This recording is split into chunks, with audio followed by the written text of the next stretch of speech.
అందరికీ నమస్కారం. మీరు చూస్తున్న అమ్మా టీవీ ఛానల్. నందమూరి బాలకృష్ణకు పద్మభూషణ్ అవార్డు ప్రకటించిన కేంద్ర ప్రభుత్వం రిపబ్లిక్ డే సందర్భంగా ప్రతి సంవత్సరం పద్మ అవార్డులు ప్రకటిస్తారన్న విషయం తెలిసిందే.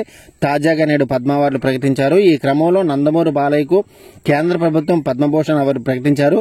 బాలకృష్ణకు కళారంగం కేటగిరీలో పద్మ అవార్డు అయితే నామినేట్ చేయడం జరిగింది. కేంద్ర ప్రభుత్వం దేశంలోనే అత్యున్నత మూడో పురస్కారం బాలయ్యబాబుకు ప్రకటించడంతో అభిమానులు, తెలుగుదేశం పార్టీ కార్యకర్తలు, నాయకులు, సినీ ప్రముఖులందరూ కూడా ఆనందం వ్యక్తం చేయడం జరిగింది.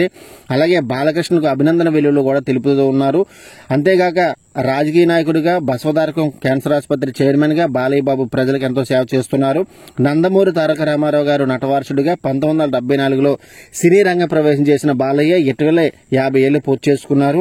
అదేవిధంగా 109 చిత్రాలు కూడా నటించి సినీ ఫీల్డ్ కి ఎంతో సేవ చేయడం జరిగింది. ముఖ్యంగా రెగ్యులర్ లవ్, మాస్ కమర్షియల్ సినిమాలతో పాటు బాలయ్య చారిత్రక, జానపద, పౌరాణిక, సాంఘిక చిత్రాల్లో నటించి అందరి చేత మెంపులు పొందడం జరిగింది. ఇక హిందూపురం ఎమ్మెల్యేగా 3 సార్లు గెలిచి హ్యాట్రిక్ విజయంతో అక్కడ ప్రజలకు అండగా నిలుస్తున్నారు. అదేవిధంగా క్యాన్సర్ బారిన పడిన ఎంతో మందికి బసవతారకం హాస్పిటల్ ద్వారా ఉచిత వైద్యం అందిస్తూ ఎంతో మందికి ప్రాణదానం చేసిన ఘనత కూడా బాలయ్యబాబు సొంతమని చెప్పొచ్చు. నటనాజీ ప్రజాక్షేత్రంలో నిర్వీర్యంగా దూసుకుపోతున్న బాలయ్యబాబుకు పద్మభూషణ్ అవార్డు రావడం ఎంతో ఆనందం కలిగిస్తుంది. మరి ఆయనకి అమ్మా టీవీ ఛానల్ ద్వారా ఆర్థిక శుభాకాంక్షలు తెలుపుకుంటూ జీవితంలో మరింత ఉన్నత స్థాయికి చేరుకోవాలని మనసారా కోరుకుంటూ అమ్మా టీవీ ఛానల్ చూస్తున్న ప్రతి ఒక్కరు కూడా ఇటువంటి లేటెస్ట్ అప్డేట్ కోసం అమ్మా టీవీ ఛానల్ సబ్స్క్రైబ్ చేసుకోండి. Thank you very much.